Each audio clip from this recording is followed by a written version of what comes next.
Charles, pour toutes les émotions et toutes les souffrances que tu as pu endurer durant cette CAN, parce que c'est vrai que c'était difficile pour toi. Tu as bien cru que ton pays, la Côte d'Ivoire, était éliminé après la phase de poule. On était là, hein, on était en plateau, on était en train de se dire mais ça y est, on regardait les calculs, mais c'est terminé, la Côte d'Ivoire est éliminée. Et toi tu dis non, pas encore, s'il vous plaît.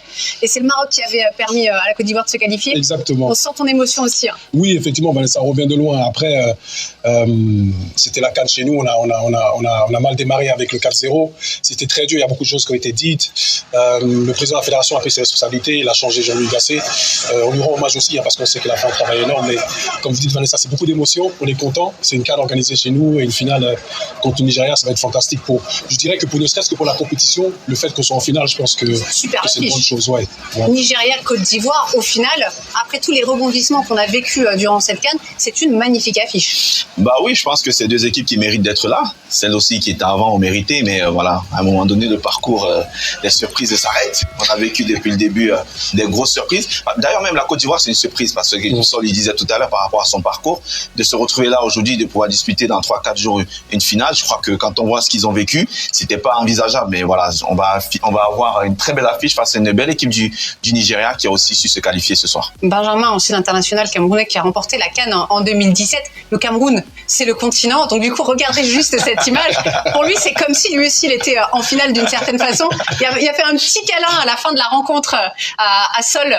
Si vous pouvez envoyer l'image, je ne sais pas si vous l'avez dans un coin caché, voilà, regardez l'émotion de Solès. Franchement, ça, moi, je vis pour ce genre de choses. Ça, c'était beau, ça. Exactement. Je précise juste que Benjamin l'a chambré pendant tout le match. Il t'a fait mal. Hein. Ça, c'est vrai aussi. Après, bon. Il est difficile à gérer. Oui, il est difficile à gérer, mais bon, c'est bon enfant. Après, vous savez, le Cameroun, c'est la belle famille. Hein, on le dit souvent. Oui, il y a beaucoup de nos compatriotes qui sont mariés à des Camerounais, donc on les appelle la belle famille. Donc, comme vous disiez tout à l'heure, c'est le continent. Donc, on est tous très contents. D'autant plus qu'avec Sol, on a vécu l'ouverture de cette CAN ici, Vanessa, avec vous d'ailleurs, et de se retrouver là dans un match décisif pour pouvoir participer à la finale. Je suis content pour lui, je suis content pour la Côte d'Ivoire, mais il fallait aussi mettre un peu de piment, donc c'est pour ça que je joue aussi mon rôle de les chambouler de temps en temps. Le fameux piment dans la sauce. Oui, on n'a pas oublié ça. On n'a pas oublié qu'il y a eu une CAN il y a 2 ans au Cameroun. L'expression, on la connaît. Écoutez, on va retrouver tout de suite Guillaume Truyer aux côtés d'Emers Faé, véritable, allez, on va dire, je pense, héros de cette compétition pour le Cameroun. Avec le coach Emers Faé, coach heureux, on l'imagine. Vous l'aviez dit hier en conf de presse, vous n'avez pas pu gagner cette CAN en tant que joueur. En tant que coach, c'est devenu une obsession. Quelle est votre émotion après un tel match? J'ai pas les mots, franchement, j'ai encore du mal à réaliser. Je pense que je vais aller m'asseoir, me poser un peu, digérer, mais vraiment, non, c'est incroyable. C'est une joie immense. Les joueurs, ils sont extraordinaires là depuis qu'on a été repêchés. Ils font des trucs extraordinaires. Ils ont encore fait un super match contre une très très bonne équipe congolaise.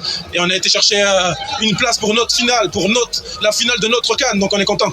Coach, depuis le début de cette compétition, on avait toujours vu une Côte d'Ivoire à réaction, soit stressée, soit pêchée dans les gestes les plus simples. Aujourd'hui, ça a été maîtrisé de A à Z. C'est le meilleur moment pour tirer la quintessence de son équipe. C'est parfait pour vous, non? Ouais, non, mais c'est bien. C'est vrai que les deux dernières qualifications, là, en 8e et en quart, ça nous a laissé quand même un petit goût amer parce qu'à chaque fois, on était en réaction. À chaque fois, il fallait lutter, il fallait cravacher pour revenir, pour arracher des égalisations en fin de match. Ça nous a pris beaucoup d'énergie, ça nous a pris beaucoup mentalement, même si c'est toujours bien de gagner à la fin. Et là, on voulait de gagner avec un peu plus de maîtrise, en prenant le match en main. C'est ce qu'on a bien fait sur le premier quart d'heure. Après, on a eu une période un peu plus compliquée. Je pense que physiquement, on a eu notre période creuse. Après, on a repris le fil. Et puis, en deuxième mi-temps, on a marqué assez vite, ce qui nous a permis de gérer aussi derrière. Bon, on vous souhaite bonne chance pour la finale. Merci.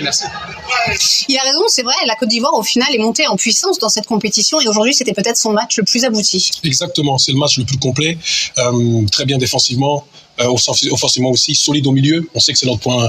Ça a été avant la compétition un point faible. Il a trouvé le bon équilibre en mettant série et en enlevant des fois Kessié, des fois Sangaré.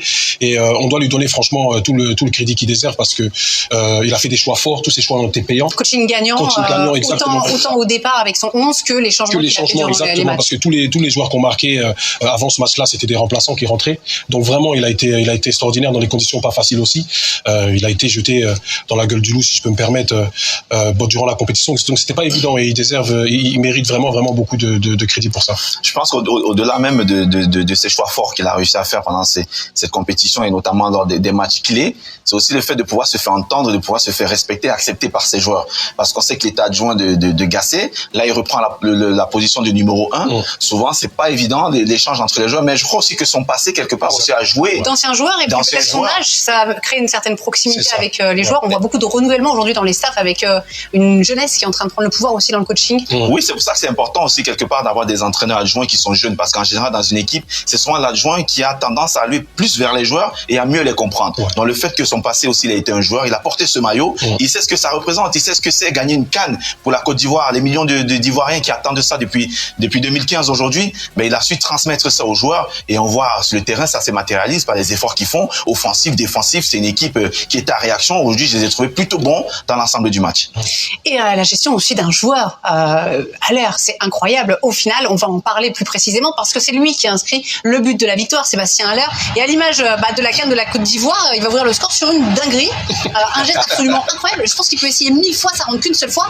Est-ce que c'est ça le coup du marteau, Sol, le fameux? On peut l'appeler ça comme ça. Je pense que c'est ce qu'il va dire et c'est ce qu'il va, il va bien en profiter après la finale. En tout cas, j'espère. C'est pas très académique, mais le plus important, c'est que ça va au fond. Le centre est bon de Gradel. Il recule, il réussit à jeter son pied, si vous voulez, un peu au hasard. Il sera pas content que je dise ça, mais il a un bon contact avec le ballon qui rebondit juste devant le gardien et qui le lobe.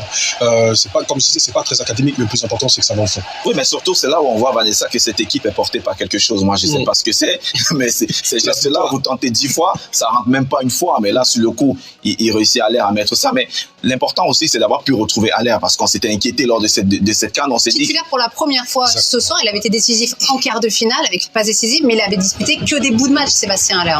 Oui, pour une fois, parce que c'est un joueur qui arrivait blessé. Il fallait trouver comment l'aménager, comment l'intégrer au fur et à mesure dans la compétition. La Côte d'Ivoire a eu la chance, bien sûr, c'est pour ça que aussi cette CAN à 24 équipes où on a la possibilité de se qualifier en étant meilleur troisième, a permis à Haller de mieux se préparer, de bien entrer dans sa compétition. Même là, sur cette action, je pense qu'Haller, le grand attaquant qu'il est, en pleine possession de ses moyens, normalement ça, il doit le mettre au fond, mais ça montre quand même qu'il y a une bonne continuité, il est bien rentré dans son match. Maintenant, ces ballons, je pense qu'en finale, il sera prêt à les mettre au fond s'il a l'occasion. On en a vu, du coup, pour le coup, 6 en tout, pour le moment, des matchs des Ivoiriens, et on a beaucoup parlé de leur jeu. Ce qui manquait, c'était aussi cet attaquant devant pour être tranchant, et puis ce point de fixation. Exactement, c'est ce que j'allais dire, mais ça vous a 100% raison, c'est-à-dire que, mis à part les situations et les buts qu'il marque et les occasions qu'il crée, il garde très bien le ballon et il permet au bloc de remonter, et c'est ce qui fait la différence. Et il a été vraiment important dans ce match-là, mais même surtout, moi, je retiens le match du Sénégal quand il est rentré, il s'est créé des occasions, mais surtout comme on était à 10, il gardait le ballon, il gagnait des fautes, ça permettait au bloc de remonter et de respirer un petit peu, et c'est ça qui fait sa force aussi. C'est un joueur qui est important dans le groupe, c'est un leader, il est respecté, écouté,